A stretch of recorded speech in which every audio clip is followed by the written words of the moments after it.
Ito na yung sako namin na nakaano yung gabi. Ayan.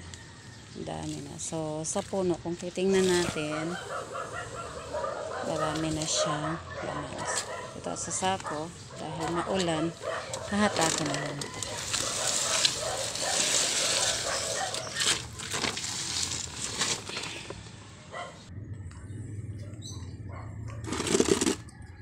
Tingnan natin.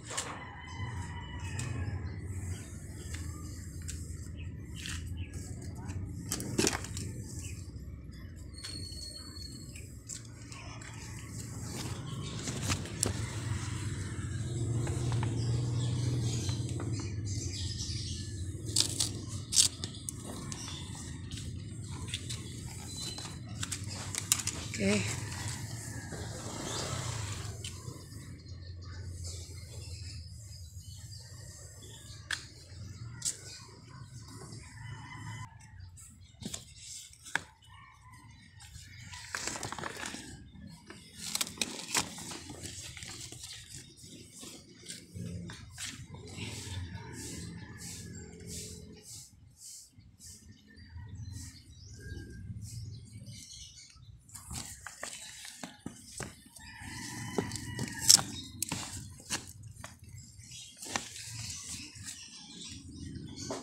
Okay.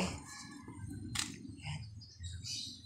So, mga ilang dahon din ang maaani natin. So,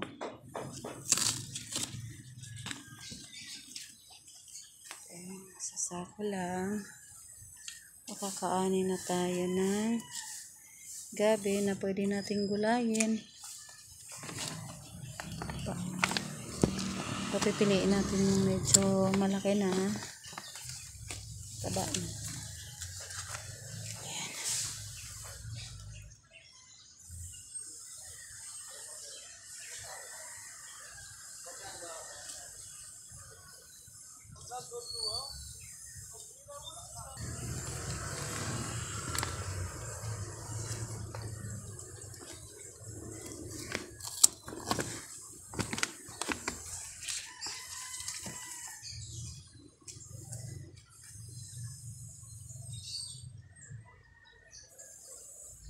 Okay.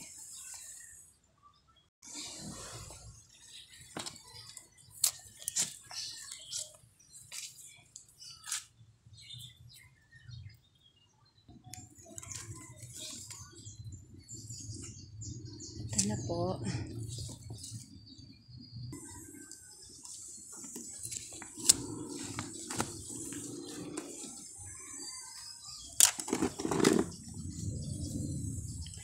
Ito na po yung naani natin.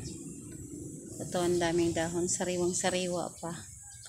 Ito, yung stalk nito o yung pinakasanga nito ay babalatan lang natin yan. Then, mas maganda ibilad ng konti. Medyo matuyo-tuyo ng konti para mas dagdag sarap kasi siya kapag medyo naibilad natin sa sa init ng araw. Ito pa po, mga sariwa.